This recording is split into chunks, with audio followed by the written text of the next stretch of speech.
Thank you very, very much for staying tuned. Welcome back to the Verdict here on Channels Television, elections coverage studios. And I'm still here with IJ and NT, and we've been joined by the first of two numbers men. Babajide Ogusawo, thank you for joining us on this segment. Well, now we've got 27 states, is it? Yes, and the FCT. That's so right. we're more than 3/4 of the way there now. Maybe as a way of starting, maybe one should just ask you, what have you made of the figures so far? More than what I've made of the figures, I think what Nigerians really want to know is what are the chances of the major opposition party to still win it, and what are the chances of the incumbent to still maintain his lead. So let's cast our mind back to this same time in 2015, exactly when these 27 states plus the FCT had been released. So we should ask ourselves, what were the margins? By how much was candidate Buhari then leading? And the evidence shows that he had a lead of 4.8 million votes. This time around, based on the same states that we've seen plus the FCT, that margin is now down to 3.4 million. So the summary of what we have today is 27 states plus the FCT, the party of the incumbent, the APC, is leading by 3.4 million votes. That's what all viewers need to know. The second out of three things that we should also focus on are, there are three zones that we've got all the results: the North Central, the Southwest, and the Southeast. Those are the three zones that we've gotten all the results. So we should ask ourselves, exactly what was the performance in the Southwest, in the North Central, and in the Southeast? And the evidence based on INEX results shows that the incumbent won in the Southwest by a margin of 259,000 votes. You might want to write that down, a margin of 259,000 votes. So that is from the results we have. Now let's look at what's going on in the North Central, because we've gotten all the results from the states in the North Central. The margin of victory of the APC in the North Central is 785,000, very similar to what it was in 2015, when the margin of victory they had was 705,000. So we see a similar pattern in the North Central. Right now, the APC, the results are complete from the North Central. The APC has won the North Central by 785,000 votes. The APC as well has won the entire Southwest by a margin of 259,000 votes. And the final zone that we've gotten all the results, the 5 states from the Southeast. Again, the result shows that the opposition party has won the Southeast. Their margin of victory in all those 5 states in the Southeast, 1.2 million in your time. The concern, however, is in 2015, the PDP had the margin in the Northeast of 2.4 million votes. So the APC has cut down the margin of the PDP in the Southeast by over 1 million votes. Again, I repeat, this time around, all the 5 states in the Southeast have given the PDP a margin of 1.2 million votes. In 2015, those margins from those 5 states was 2.4 million votes. So now we've seen the results. North Central, we've seen what's happened in the Southwest, we've seen what's happened in the Southeast. We're now left to 3 other zones that the results are not yet in, and those are the Northwest, the Northeast, and the South-South. Interesting. But did they when we were talking about this, when the coalition was about to start, you looked at some states that historically every president must win. You mentioned 2 states in particular, Benue and Kwara. But in this case now, the 2 states are divided. Exactly. So what's happened is history has lost a limb, but hasn't lost its 2 legs. Okay. Going into this election, what the history books told us was that for you to become president, you will always win. Or once Benue and Kwara results come out, then we know who's won the election. This time around, Benue has gone to the major opposition candidate, that's the Waziri of Adamawa, Alhaji Atiku Abubakar, and Kwara has gone to the incumbent president. Some prefer to call him the general, President Muhammadu Buhari. So what would most likely happen this time around, lad, is that history wouldn't totally be rubbished, because whatever happens, it's either the major opposition party wins or the incumbent party wins. So what will happen is, perhaps let's say, which we don't want to speculate right now, if the incumbent wins, then what history will now shift to will be that every president that has become, or everyone that's been declared president always wins. One of of the But two. Jide, I'm not going to let you get away so easily. No, Jide, because you said to us, watch those two states, and we should watch them, and whoever wins the two. And now you're saying history has a limb. Jide, no. But what is now looking likely is that history will focus on Kwara. Again, we are not speculating here. We're going to look at the analysis of the results that are still coming in. But what is most likely to happen based on some of the results, or let's not even say what is most likely to happen. What we are seeing right now is one candidate has won Kwara, the other has won Benue. So by the time the final results come in, we'll go back to the history books and then perhaps we'll rewrite. New history. So right now it's in the realm of unexpected. Like, you know, when you brought out the three It's in the realm factors. of unexpected. Well, let me share a little secret with you. In the Northwest, there are 3 states that are outstanding: Kebbi, Sokoto, and Zamfara. In all of his history of contesting elections, candidate Buhari has never lost in Kebbi, he has never lost in Sokoto, he has never lost in Zamfara. We're expecting those are the only 3 results from the Northwest. There's only 1 state left from the Northeast, and that's Borno State. In all of his history, candidate Buhari has never lost Borno State. Now, the last zone that we're expecting results from, the South-South, the only result that has come in from the South-South is Edo State. We're expecting Rivers, we're expecting Delta, we're expecting Akwa Ibom, we're expecting Bayelsa, we're expecting Cross River. Now, within these 5 states, there are 9.3 million PVCs. What we're expecting, or rather what the major opposition party will be expecting, is that once those results come out, a lot of those numbers will go his way, and a lot of voter turnout will also perhaps support the current deficit he has. Right now, again, the incumbent is leading by 3.4 million votes. So the only way the major opposition perhaps can reduce those margins, 3.4 million that the incumbent has, is to look at the results that will come out from the South-South. In other words, I will always say, especially Rivers and Delta, those 2 states with the big numbers, the major opposition candidate, Alhaji Atiku Abubakar, needs Rivers and Delta. He needs big numbers from Rivers and Delta more than the pastor needs his Bible. Yeah, but what happened? Remember when you did the table and the analysis of PVC collection, and I think it was you and Sheung, and we were thinking, okay, that should give us a bit of an estimate of how many people will come out. But we didn't see that with the turnout. Eventually, when people came out, we didn't see the reflection of how many PVCs they have as against how many people were accredited and then went on to vote. What happened? So generally, turnout has been extremely poor. There are 2 states that have been surprisingly poor: Abia State and Lagos State. Lagos State turnout was only 21%. Abia State turnout, Lagos State turnout was 21%. In Abia State, the turnout was even worse, only 20%. So these 2 states are extreme cases.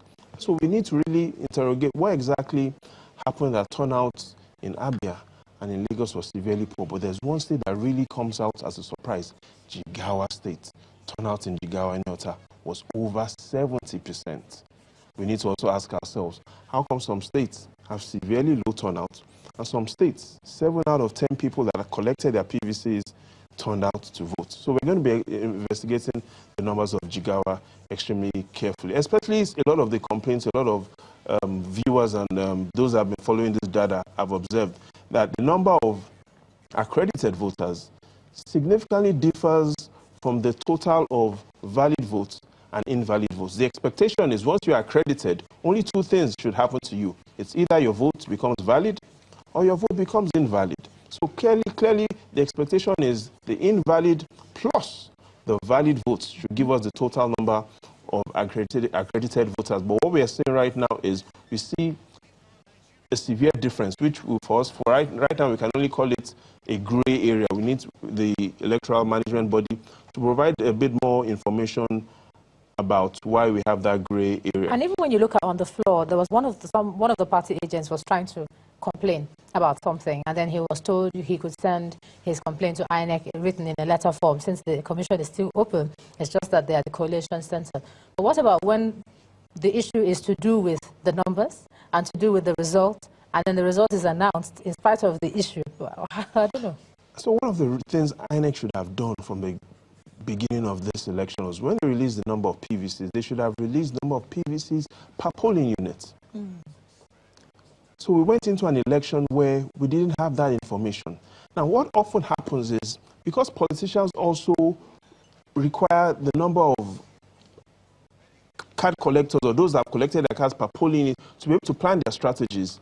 In the absence of such information, you can't plan any strategy. You don't know the number of people that have PVCs in this ward, in this polling unit, and in most times that often also leads them to want to promote violence because you have no data to be able to plan your elections. All you just have is some data that isn't accurate. So going forward, you will expect INEC to provide more information about this number of PVCs, the number of people that are registering per polling unit. That information should be public. That information should be public. Okay, since you're talking numbers, there is this percentage of voters that didn't come out. You know, you were talking about the turnout, in some places 20%, in some places 70%. Now, one of our guests called those that didn't turn out the I Don't Care party. He said he talked about 40% of people that were undecided. That was before the elections. When you're looking at these numbers, what would you say about this, about 40% or thereabout that were undecided before the elections and in the elections? Do you think that affected these numbers in any way? No, I don't think. I think what has happened is our failure to look at some of the global studies that are being conducted. I'll share a story with you. In June last year, Ladi, an organization called Dahlia Research released a report. In that report, they had asked several citizens across over 50 countries about what do they think about their role in democracy. Do you have a voice in politics? Do you think the government considers you when you're making political decisions, Ijoma? And that result, and the survey was also conducted in Nigeria, has been rated as one of the most credible research done by any global institution. In that survey, it showed that approximately half of Nigerians said they don't think the government cared about them. Approximately half of Nigerians said they don't think their voice matters in politics. Now, that research that was conducted in June last year is quite relevant to the sort of numbers we are seeing today. And so if you look at the average voter turnout, 40%, 42%. Lagos State, that is meant to be the heart of commerce in Nigeria, voter turnout in Yota, 21%. How do you explain that even? It's unexplainable. It's really unexplainable. Simply means that for every 5 persons that had a PVC, only 1 turned out to vote. For every 5, only 1 turned out to vote. Pretty much, this election doesn't represent what the majority wants. It just represents the opinion of the majority that came out to participate. But then in the sense of using the analogy of the I Don't Care party, apparently that I Don't Care party or group is now a majority of the total voting or votable population. Now, those people, as you explained, given the Dahlia research, are not part of, they don't feel they are part of the process. We've talked very much about how to bring them into the process, but they stayed away this time, and that's reflected in the numbers. How do you, going forward, try to use the same numbers process to involve them in the process? There are several ways. So, for instance, if government is more transparent, we are more transparent with how much we're spending, not just at the federal level, at the state level. Transparency in governance and accountability in governance, that's the second thing. So the first is government needs to be more transparent. Second is government needs to be more accountable to the people. And by accountability, what do I mean? Is government keeping promises? Now, whoever wins this election, either the incumbent, either the main opposition candidate, or any of the other opposition candidates, let's look at what has happened historically. 2015, how many of the promises were kept? That affects accountability. And once accountability is affected, it affects the perception of why bother to vote. Accountability, transparency, accountability. But more than transparency and accountability, let's talk about solutions. And even though there's a list of solutions that we could talk about tonight, there's one that I think we should really consider. And that's what countries like Australia, Brazil have done. They've made voting compulsory. Once you are eligible to vote, some countries eligible to voting, the age for eligible to vote is 16. Some other countries is 18. Now, what they've done is they make it compulsory for you to vote. If you do not vote, then you pay a penalty, especially if you don't have any strong reason for not participating. Because they believe that voting is not just your right, voting is power. So we need to also have those considerations that voting shouldn't just be a right, it should be power. Again, let's remember what former US President JFK said. He says the ignorance of one voter impairs the security of everybody. And so if we are ignorant of our civic responsibility, if we are ignorant of the power of that one vote, then the days ahead could be darker than the days behind us. But if voting is made compulsory, where then is the room for free will, sort of? That if I'm forced to exercise my free will to make a choice. Where's my freedom? Does this still remain free will then? Exactly. You know, we could debate free will, but you know, I tell people that the worst thing you could do to a serious problem is to discuss it. We just need to take action. Free will perhaps is right, and there's nothing wrong. It's neither. It's which comes first, the chicken or the egg. But what if it's looked at from the other angle, as you said earlier, of getting the people to be more involved in government, getting the people to rebuild trust, get the people's trust in government to rise again. That way they know that, okay, but if in the next election I need to go vote because I am important in this government. So we've talked about three things. Like we've talked about transparency, Gemma, we've talked about accountability, and the third is talking about looking at borrowing an example from what developed nations are doing, or some developed nations are doing. But if we feel making voting compulsory is complex, then let's look at the first two, transparency and accountability. One of the promises that we heard 4 years ago was the promise of job creation. 3 million jobs per annum. At some other point, we had 5 million jobs per annum. But the evidence shows more and more Nigerians are getting unemployed. That is not my fact. That is the fact from the National Bureau of Statistics. Even though they will use Empower and tell you that, okay, the scheme is on the way, it's coming. But again, promises were made. And on the back of those promises, votes were cast. And those are the sort of things that affect a lot of Nigerians, that they stay home and choose not to vote. But if you look at the trend now, at least from the states that have come in, does that reflect the voting you were talking about that last time? Votes were cast based on promises. Even if you say the promises were not fulfilled, look at the trend now. How do you explain it? So what we have is we see a lot of northern states having higher voter turnout. Then we look at the southern states having a lower voter turnout. Let me share a fact with you. We've seen 27 states plus the FCT. There's only one state that the voter turnout has been above 2 million votes. And you know that state? Kano State. That is the same state that, based on INEC results right now, the incumbent won by a margin of over 1 million votes.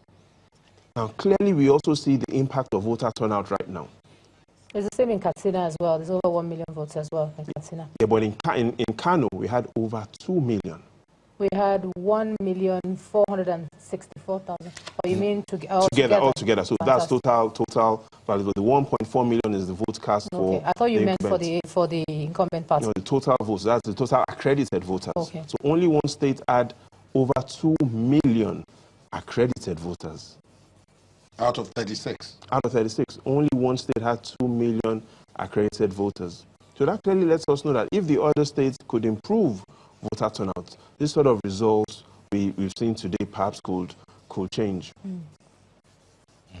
Well, it leaves a lot to be desired, actually, and it's a big problem. And one is enthused by the fact that, as we've discussed here prior to now, many of the stakeholders have said after the electoral process is concluded, there will need to be a conversation, maybe a national discourse about these various issues. Probably bringing in what you pointed out, Judy, about making the possibility of, as a strategy of making voting somewhat more necessary. Maybe not use the word compulsory, but more necessary than it has been so far. Probably to encourage people to participate more. But there are other things, as you pointed, that have made it difficult for people to participate. I mean, if we take even the issue of PVCs, all those who went to the trouble of collecting their PVCs, the reports we are receiving indicate that in many places you collected your PVC, you turned up to vote, you couldn't, probably due to no fault of yours, maybe something wrong. Then it was done manually, and then even that was then questioned, and in many instances cancelled. We had many of the scopes telling the INEC chairman when they pointed out, oh, we had issues here and there, and he says, why? He said, because, well, they didn't use the card readers, so on the basis of the guidelines, we cancelled those elections. So there are somewhat